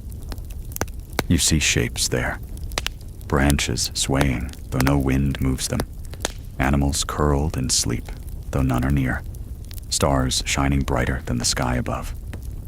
The water shimmers like a window, showing not what is, but what the forest holds within. Then the glow fades, and only rippling water remains. The forest hum lowers again, softer now, deeper, like a heartbeat slowing. The spirits respond in kind, their glow dimming, their forms drifting slower, gentler. They are not leaving. They are resting, sinking back into the rhythm that first raised them. Their presence becomes lighter, less defined, as if preparing to return to the mist and the roots. But before they fade, one spirit lingers near the center of the plaza. Its glow is steady, brighter than the others, its form taller, more deliberate. It lowers one tendril to the ground, touching the earth. Where it touches, the soil glows, spreading outward in a faint circle of light. The ruins hold this glow, the carvings pulsing once more in time with it. For a moment, the entire forest feels connected through that single point. The stones, the roots, the water, the creatures hidden in rest. You feel your own breath fall into rhythm with it too, steady, slow, timeless. The spirit seems to nod, though its form has no head, no face. It drifts upward, fading into the mist, leaving only the circle of light behind. The circle pulses once, twice, then slowly fades into the soil, leaving no trace. But the resonance remains, echoing in your chest, vibrating through your bones, grounding you deeper into the rhythm of the forest. The spirits are almost gone now, their glow thinning into mist, their forms dissolving back into the forest's breath. The plaza dims again, the carvings returning to faint outlines, the roots glowing only in memory. The night does not feel emptier. It feels fuller, as though what you witnessed was never meant to stay, only to remind. The spirit of the forest does not vanish. It returns to where it always lives, within root and stone, leaf and mist, silence and song. You realize now it was never separate. It has always been here, in every rustle of branches, every ripple of water, every breath of wind. Tonight, it only chose to reveal itself. The forest hum continues, softer now, a lullaby beneath the stars. The ruins glow faintly with dew. The mist settles low, and the night holds everything in gentle stillness. The plaza feels softer now, quieter, though the forest still breathes. The spirits have receded into mist, but their echo lingers, stitched into every root and stone. The carvings hold the memory of their glow, faint spirals shimmering before fading again, like dreams dissolving with the dawn. The forest hum continues, though fainter, its vibration steady and low, the sound of something eternal beneath the earth. It no longer feels like a song to listen to. It feels like a rhythm to belong to, a current that carries you without effort, cradling you the way the river carries leaves. The mist thickens at the base of the trees, moving more slowly now, curling in long ribbons across the plaza. Where it drifts, it seems to soften everything. Roots blur into shadow, stones lose their edges. Even the air feels less heavy. The ruins look less like ruins, and more like part of a single, living whole, as if the forest has drawn everything into itself. A faint breeze stirs, not cold, not sharp. It brushes your skin like the touch of a passing hand, weightless, brief, but full of presence. It carries with it the scent of blossoms hidden deep in the jungle, flowers that only open in the darkest hours of night. Their sweetness drifts faint but steady, folding into the damp scent of moss and stone. Each breath feels heavier now, grounding you, as though the forest has placed you into its rhythm completely. From high above, a single bird calls, soft, almost hesitant. a note that rises, then vanishes. It is not the owl's voice, nor the cry of a predator. It is gentler, the sound of a creature stirring only for a moment before sinking back into silence. The ruins answer with their own echo, faint and slow, carrying the note longer than the bird itself. The call fades, leaving behind only the low hum and the soft curl of mist. The fireflies return once more, scattered and few, drifting lazily around the plaza. They no longer gather in clusters or trace patterns on stone. Instead, they wander, their glow faint and steady, like embers cooling in the night. Their presence feels like the final gesture of the forest's spirit, small reminders that even in silence, light still lingers. You notice how the forest has changed. Earlier, it was alive with sound. Frogs croaking, bats flickering, insects singing. Then it was alive with spirit. Glowing roots, humming resonance, mist-born figures. Now, it is alive with quiet. Not absence, not emptiness, but a fullness that asks nothing of you. The forest has revealed its soul, and now it rests. The stones feel warmer now, as though they carry the last touch of the spirits. The carvings glisten with dew, their spirals fading into the natural cracks and moss. They do not glow anymore, yet they hold weight, as though they are not just marks, but words etched by the forest itself. You cannot read them, yet you understand them all the same. They speak of patience, of cycles, of silence that holds more than sound. The ground beneath you feels steady, as if the earth itself has folded you into its embrace. You can sense the roots spreading beneath, deeper than sight, deeper than thought, carrying the forest's rhythm far beyond the ruins. That rhythm beats slow, steady, endless, the pulse of something greater than time.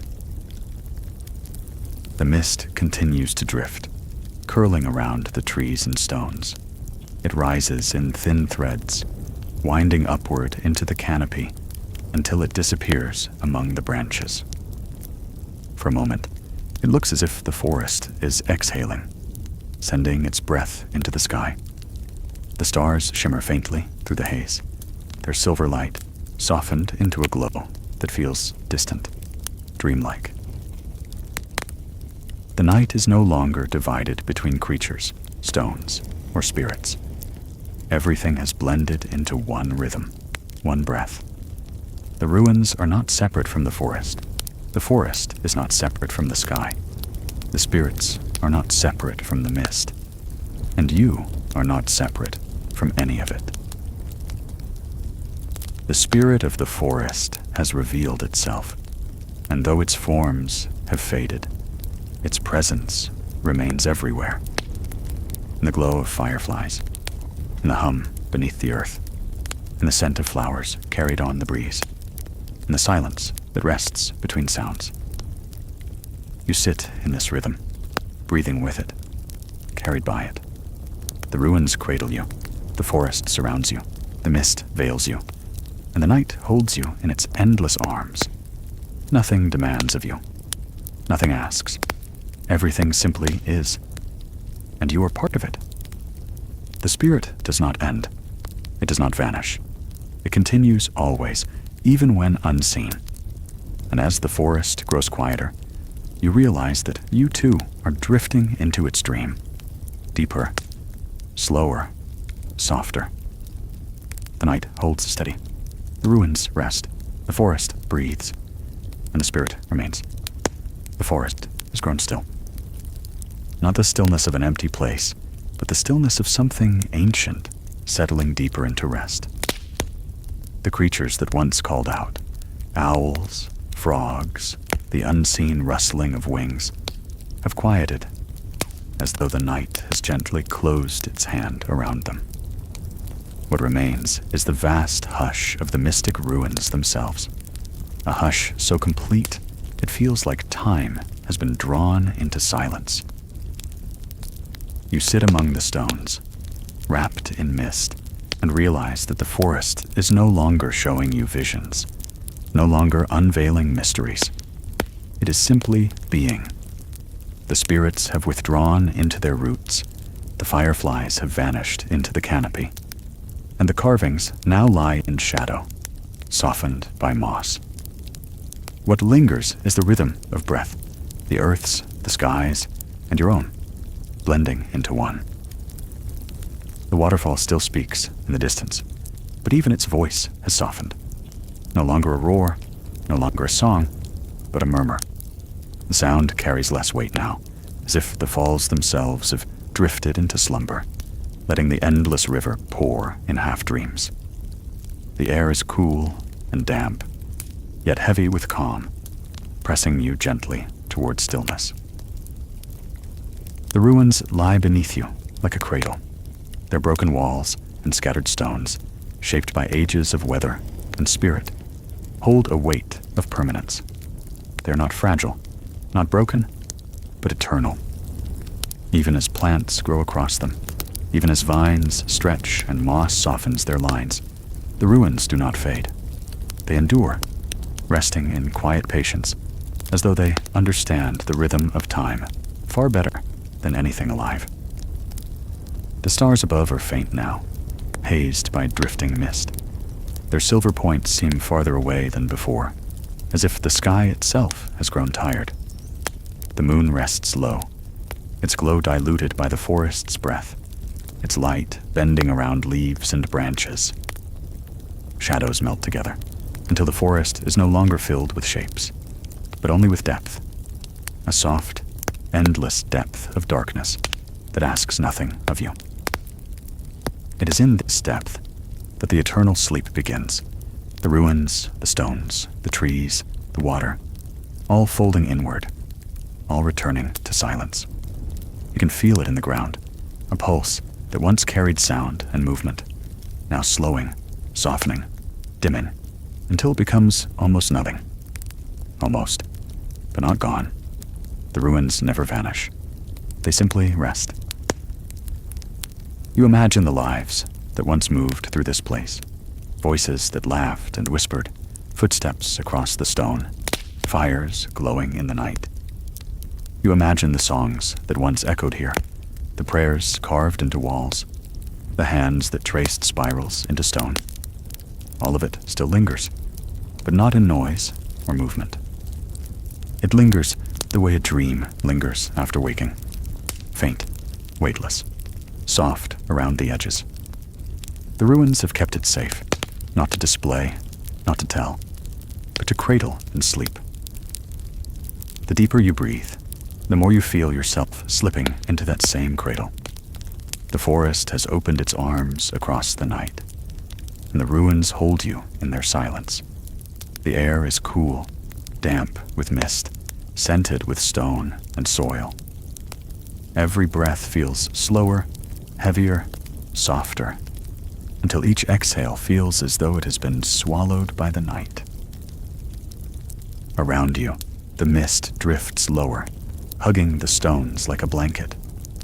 It gathers in the carvings, filling their spirals with soft white glow, not of light, but of depth, as if the mist itself is sinking into the marks. The stones seem to breathe with it, inhaling the fog, exhaling silence. You could almost believe the ruins themselves are alive, not as spirits, not as creatures, but as a body made of stone and memory. The night deepens. You no longer sense the turning of time, no longer feel the passing of hours. There is only this: mist, stone, silence. The ruins do not move forward. They do not look back. They exist in an eternal pause, and you with them.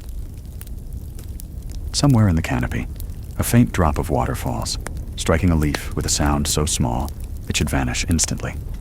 But here, in this quiet, it echoes. The sound stretches far, carried by the stillness, until it feels like the forest has swallowed it whole. Then silence again, heavier, deeper, wrapping itself around every surface. The eternal sleep does not come suddenly. It drifts, it gathers, it folds in like mist. It begins with the creatures resting, then with the air slowing, then with the stones closing their weight.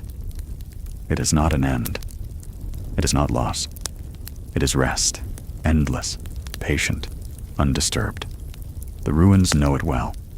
They have slept for centuries, and they will sleep for centuries more, without fear of waking.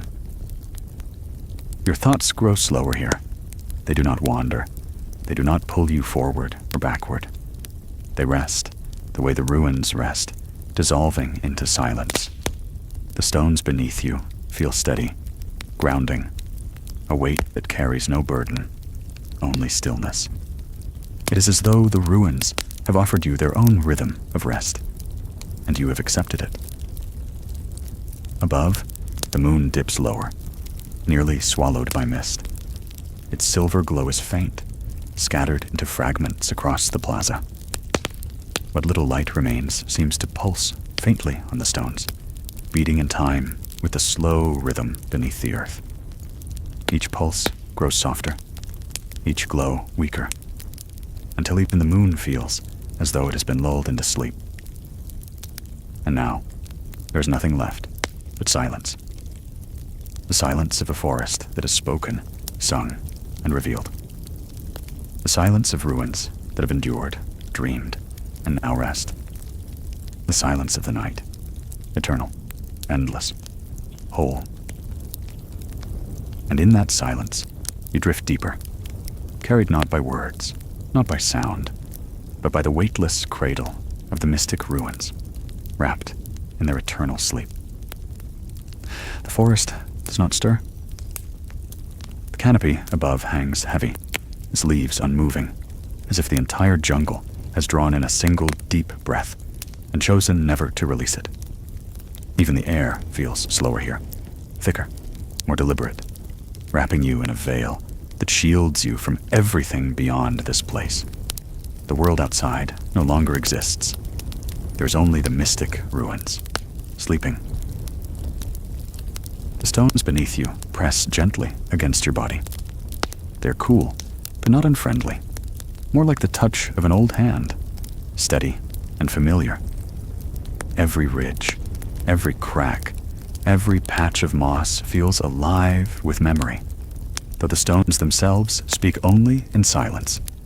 They do not ask to be noticed, yet they hold you, grounding you, as if to remind you that stillness has its own strength. The mist drapes itself more heavily across the plaza, flowing like a slow river over the ground.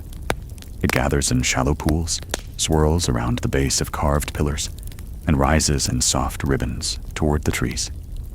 Where it moves, the forest seems to dissolve. Edges blur, shapes melt, colors fade into shadow. Soon, it is hard to tell where the trees end and the ruins begin, where the ruins end and the earth begins. Everything blends into one dreamlike expanse. In this dream, even the waterfall has grown quieter. What once roared and sang now whispers faintly, as though wrapped in countless layers of mist.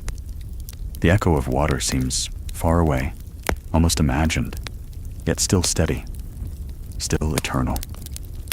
Its voice lingers like the heartbeat of the land, but softer now, slower, dimmer. You find yourself breathing with it still, though now your breaths are shallower, as though the ruins themselves are teaching you how to rest more deeply. The carvings on the stones are nearly invisible now. Where once they glowed faintly with the light of the forest spirit, now they are shrouded in shadow and mist. Only the suggestion of spirals remains, soft curves etched into stone, fading in and out of view as the fog drifts past. They seem less like words and more like dreams, things once vivid, now folded into silence. Far above, the moon disappears entirely. No glow reaches the plaza. No silver spills across the stones. The stars are gone as well, hidden behind a veil of mist that that stretches endlessly upward.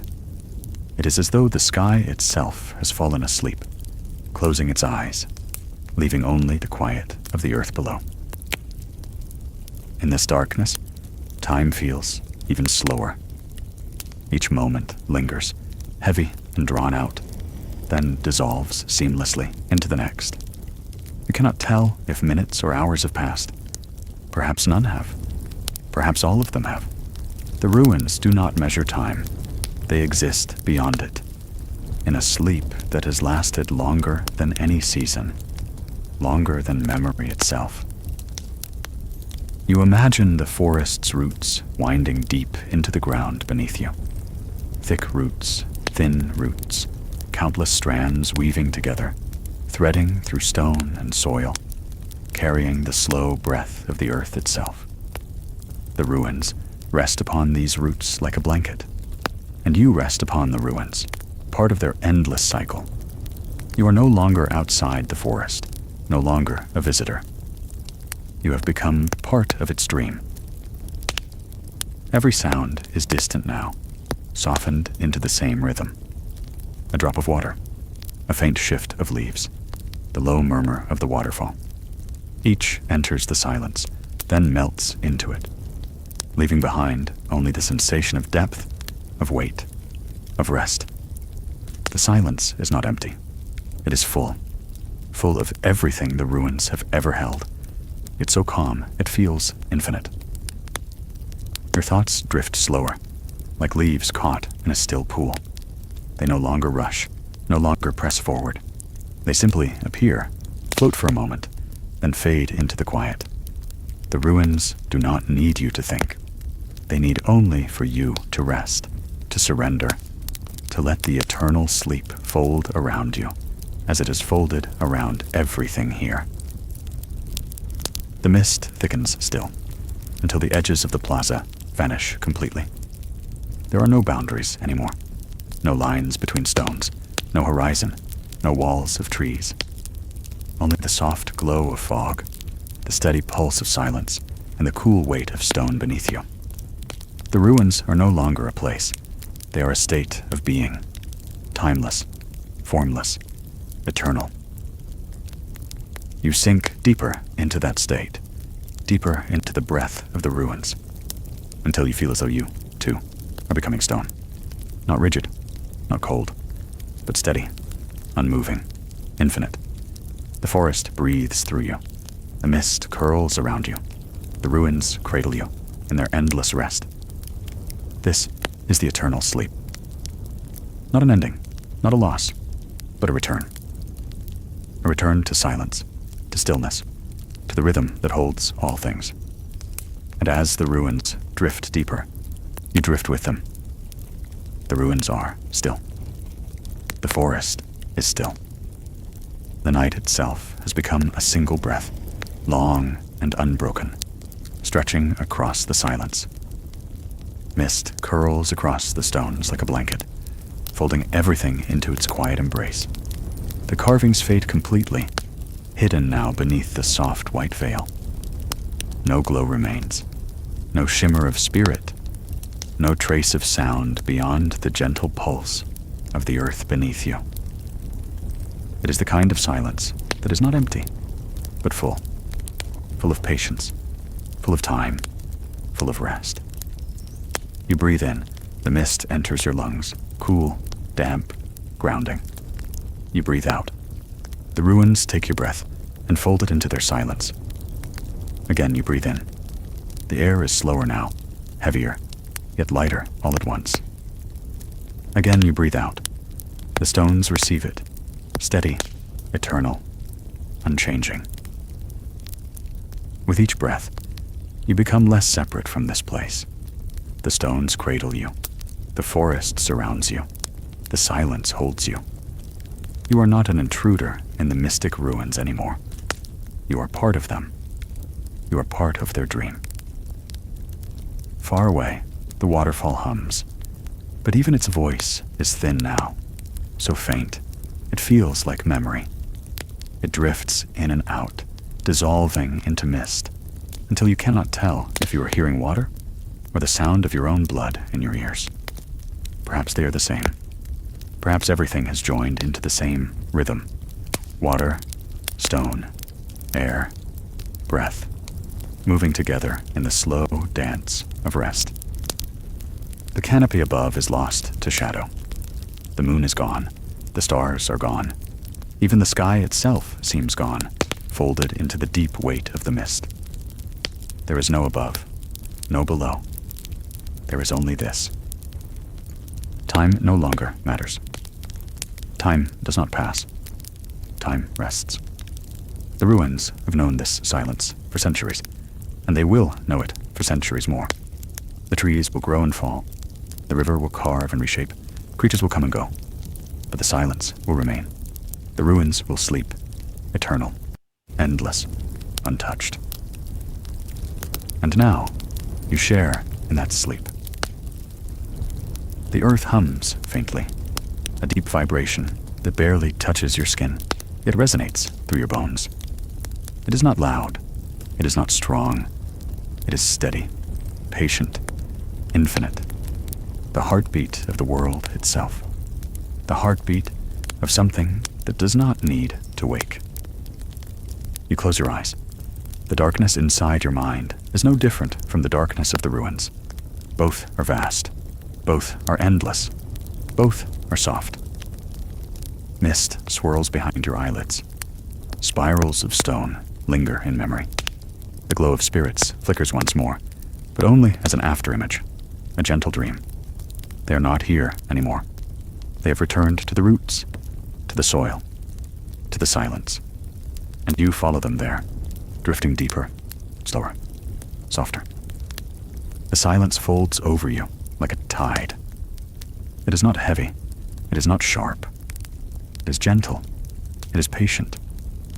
It asks nothing of you but rest. And so you rest. The ruins breathe. The forest breathes. The earth breathes. And you too breathe. Slow, steady, endless. The line between your breath and theirs disappears. You are no longer separate from this place. You are stone. You are mist. You are root. You are silence. The eternal sleep has taken you, not as a prisoner, not as a loss, but as a guest. A welcomed part of the dream. A piece of the forest's endless rhythm. The ruins sleep. The forest sleeps. And now, so do you. Drifting. Slower. Softer. Deeper. Until there is nothing left but silence. Eternal silence. Eternal sleep. The mystic ruins now rest in their eternal silence. And so do we. May their quiet rhythm guide your dreams tonight. Thank you for sharing this journey. Sleep well, and good night.